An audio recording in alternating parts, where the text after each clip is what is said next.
Evangelho como me foi revelado por Maria Valtorta, capítulo 397. Despedida dos fiéis de Juta. Valtorta descreve a visão do dia 5 de março de 1946. Jesus está falando numa tranquila manhã ao povo de Juta. Ou pode-se dizer que Juta inteira está aos pés dele. Até os pastores que costumam estar espalhados pelos altos dos montes lá estão ao lado das multidões com suas ovelhinhas. Até aqueles que têm por costume ir com elas para outros lugares, para os campos, para os bosques, para as feiras, lá estão. Lá se apresentam os velhos, os decrépitos e ao redor de Jesus os pequeninos sorridentes, as meninas, as jovens esposas, as que estão para dar à luz e mulheres grávidas, lá está toda a Juta.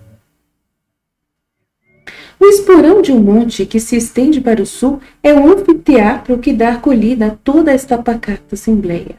Sentados sobre a grama ou a cavalo do muro não caiado, com um amplo horizonte ao redor e com um céu sem limites lá para cima, com a torrente passando lá embaixo que ri e cintila ao sol da manhã, a beleza dos montes cheios de vegetações, de bosques que se erguem de todos os lados. Eles, os habitantes de Juta, estão ouvindo ao mestre que fala, tendo ele se colocado de pé, encostado a uma nogueira muito alta, vestido de branco com sua veste de linho e destacando-se sobre o tronco escuro, com o rosto risonho, os olhos acesos pela alegria de ser amado, e os cabelos também acesos dourados pela luz do sol que os acaricia vindo do lado do oriente. Em um silêncio respeitoso, rompido somente pelos cantos dos passarinhos e pelo barulho da torrente lá embaixo, suas palavras descem lentamente até os corações e aquela voz perfeita enche o ar tranquilo com sua musicalidade. Agora, enquanto estou escrevendo, ele está repetindo mais uma vez a necessidade de se obedecer aos 10 mandamentos, levando agora o assunto até a perfeição em sua aplicação aos corações, com sua doutrina de amor para edificar nos espíritos a morada onde o Senhor habitará até o dia em que aqueles que tiverem levado uma vida conforme a lei e que irão habitar no reino dos céus. Assim diz e prossegue. Porque assim é a inabitação de Deus nos homens e dos homens em Deus, se faz com a obediência à sua lei, e começa com um mandamento de amor, e que é todo amor, desde o primeiro até o último mandamento do decálogo. Esta é a verdadeira casa que Deus quer, e na qual Deus habita, e o prêmio do céu recebido pela obediência à lei é a verdadeira casa em que habitareis para sempre. Porque lembrai-vos de Isaías em seu capítulo 56, Deus não tem morada sobre a terra, que é um escabelo, somente um escabelo para a sua imensidão, mas tem como seu trono o céu, que é sempre pequeno, um nada para conter o infinito, mas tem no coração dos homens. Esse é o trono que ele deseja. Somente a perfeitíssima bondade do Pai, de todo amor, é que pode conceder aos seus filhos que o acolham. E é um infinito mistério que cada vez mais se aperfeiçoa. Isto de poder estar o Deus uno e trino, o puríssimo triniforme Espírito no coração dos homens. Oh, quando, ó Pai Santo, tu me darás o poder de fazer destes que te amam, não mais somente um templo para o Espírito Santo, mas pela tua perfeição de amor e de perdão um tabernáculo, fazendo de cada coração fiel a arca na qual esteja o verdadeiro pão do céu, como ele esteve no seio da bendita entre todas as mulheres.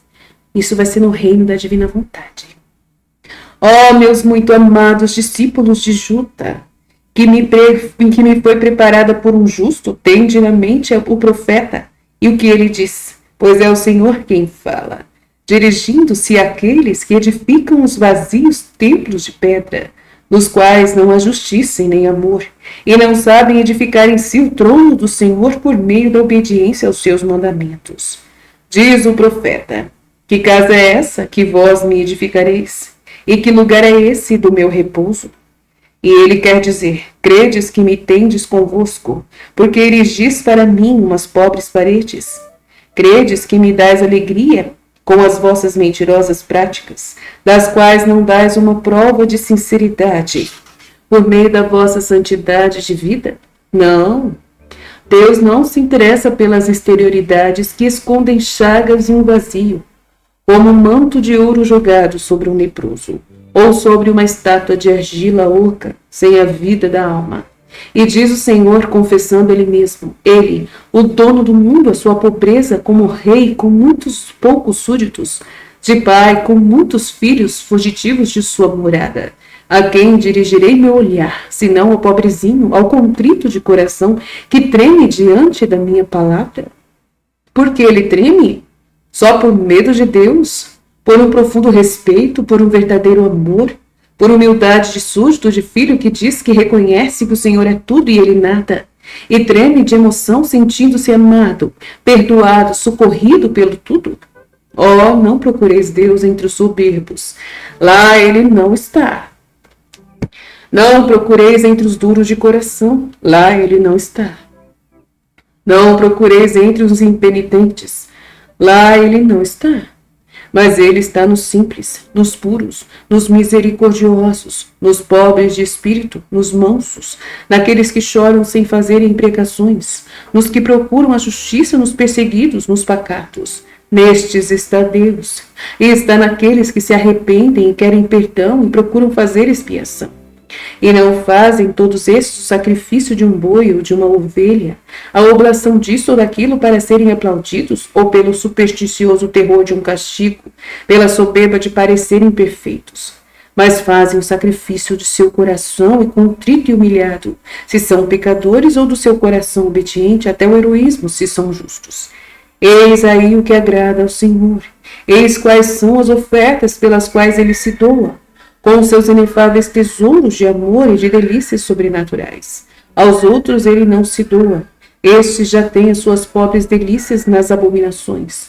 E é inútil que Deus os chame pelos seus caminhos, visto que eles já escolheram o seu caminho. A esses tais só lhes enviará o abandono, o terror, a punição, porque não corresponderam ao Senhor. Não obedeceram, mas fizeram mal diante dos olhos de Deus, com escárnio e com especial malvadez. Mas vós, meus diletos de Juda, vós que tremeis de amor ao conhecerdes a Deus, vós que por causa de mim sois tratados com escárnio pelos poderosos, como se fosseis uns estultos, e que continuais a amar-me, apesar dos escárnios. Vós que sois rejeitados e ainda mais, sempre mais o sereis por causa de mim e do meu nome, repudiados como bastardos por Israel, como bastardos de Deus, enquanto que justamente em vós e em quem é como vós é que está enxertado o sarmento da vida eterna, daquele que tem sua raiz no Pai, e que por isso sois parte de Deus, e viveis da sua seiva. Vós a quem quereriam convencer de que estáis em erro, vós a cujos olhos simples, mais iluminados pela graça, quereriam justificar, para não parecerem sacrílegos ou malfeitores, vós a quem foi dito que o Senhor mostre a sua glória e o seu reconhecimento pela vossa própria alegria. Só vós tereis a alegria, e eles ficarão confusos. Oh, eu já estou percebendo, depois da confusão, que os esmagará, mas não os tornará melhores. Eu já percebo as víboras que não cessam de fazer o mal, a não ser quando lhes é esmagada a cabeça execranda, e que mordem e matam, mesmo se forem partidas em duas, mesmo quando conseguem levantar apenas a cabeça estando sobre a esmagadora manifestação de Deus, já os ouço gritar. Como pode o Senhor ter dado à luz assim de repente o seu novo povo, se nós fomos trazidos durante tanto tempo em seu seio, ainda não nascemos para a luz? Pode uma mulher dar à luz sem que o barulho das dores encha a casa? Antes do tempo, já alguma vez deu à luz o Senhor? Pode a terra em um só dia dar à luz? Podem ser dadas à luz todas juntas as pessoas de um povo? Eu respondo, E lembrai-vos desta resposta, para poderdes dar àqueles que vos perseguirem, escarnecendo-se de vós. Nunca teriam podido nascer para a luz aqueles que são frutos mortos no seio de Deus. Frutos que se secaram, porque se afastaram do útero e ficou inerte como um mal escondido no seio, até parecendo um embrião ainda incompleto. E para expelir a semente morta do seu seio e ter filhos para que não morra o seu nome sobre a terra, Deus se tornou fecundo em novos filhos, assinalados com o seu tal, e em segredo no silêncio, a fim de que Satanás e os satanases que servem a Lúcifer não pudessem causar-lhe dano. Começando antes da hora por causa do ardor do amor. Ele lhe deu a luz ao seu homem, e dá a luz ao mesmo tempo ao seu novo povo, porque o Senhor tudo pode. Ele bem que o diz, pela boca do profeta Isaías, e por acaso eu não poderei dar a luz? Eu que faço a outros darem a luz? Eu que concedo aos outros a fecundidade, serei eu estéril? Alegrai-vos com a Jerusalém dos céus, exultai com ela, vós todos que amais o Senhor. Alegrai-vos com ela em verdadeira alegria, vós que aguardais, vós que sofreis. Voltai, voltai para mim, palavras vindas do verbo de Deus, palavras ditas pelo porta-voz de Deus, Isaías, seu profeta. Vinde, voltai à fonte, palavras eternas para serdes espalhadas sobre este canteiro de Deus, sobre este rebanho, sobre esta prole. Vinde, esta é uma das horas e das assembleias, para as quais fostes proferidas, palavras proféticas, som de amor, vozes da verdade. Eis que elas vêm vindo, eis que eu, em nome do Pai, do meu ser e do Espírito, as digo a estes amados por Deus, aos escolhidos por entre o rebanho de Deus, que devia ser todo de cordeirinhos, mas se corrompeu com carneiros e animais ainda mais imundos. Vós sugareis e ficareis saciados nos úberes da consolação divina, e extraireis abundantes delícias da copiosíssima glória de Deus. Eis, diz-vos o Senhor, eu derramarei sobre vós como que um rio de paz, e como uma torrente que limpa, derramarei sobre vós muito mais do que a glória das nações. A glória do céu vos inundará. Vós a sugareis, sereis levados sobre o seu seio, e sobre os seus joelhos sereis acariciados. Assim como uma mãe acaricia o menino, assim como eu estou acariciando este pequenino, ao qual eu pus o meu nome. E realmente Jesus está tomando o pequeno Jesai dos braços da mãe, que está quase a seus pés, entre os seus 3 filhos. Assim eu consolarei a vós que me amais, e me continuareis a amar, e logo virá o dia em que sereis consolados para sempre no meu reino. Vós o vereis, e o vosso coração estará cheio de alegria, e os vossos ossos como a erva reverdecerão, vós livres de todo medo, porque sois fiéis a mim.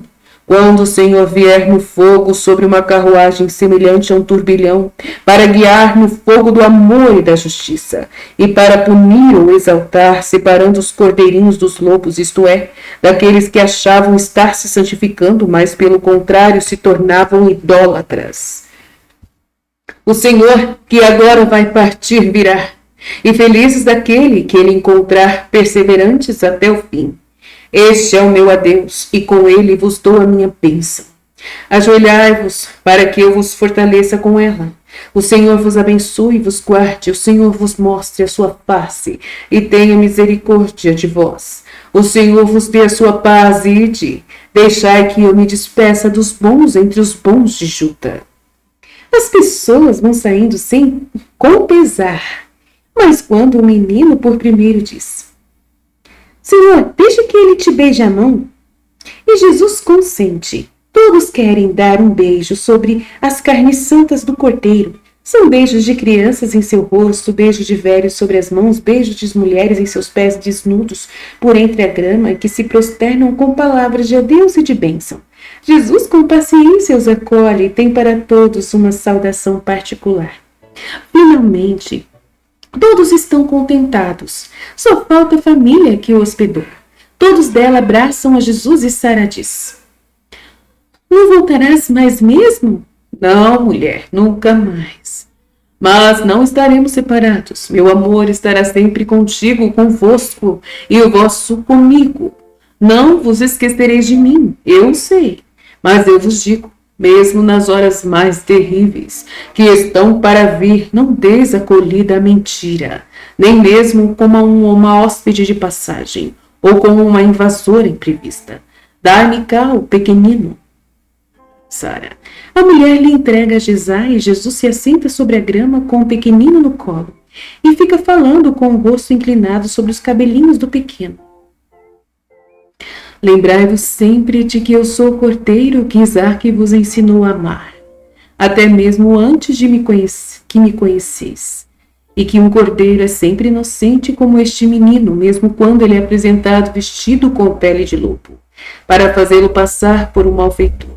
Lembrai-vos de que eu sou ainda mais inocente do que este pequenino, que feliz dele, por sua inocência e meninice, não poderá compreender a calúnia dos homens a respeito do seu Senhor, e por isso não ficará perturbado por ela, mas continuará a honrar-me como agora. Tende um coração como ele, tende-o por cordeiro, considerai-o amigo, inocente como o Salvador, que vos ama e abençoa de uma maneira toda especial. Adeus, Maria, vem dar-me um beijo. Adeus, Emanuel. Vem tu também, adeus, Jesai, cordeirinho do cordeiro. Sede bons, amai-me. Tu estás chorando, Senhor?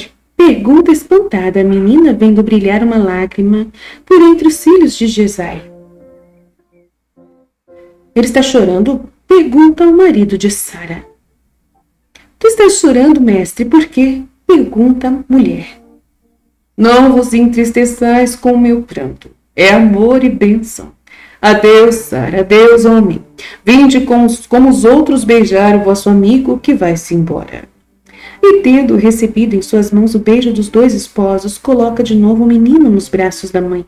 Abençoa de novo e depois de terminado, começa a descida pela mesma estradinha por onde veio. As palavras de adeus dos que ficam o acompanham. Profundas são as do homem comovidas da mulher, gritadas as dos meninos e vão até ao pé da colina. Depois vem a torrente seguindo a qual eles tornam a subir rumo ao norte e só ela é que continua a saudar o mestre que vai deixando para sempre as terras de Juta. E assim termina essa linda visão. Fiat.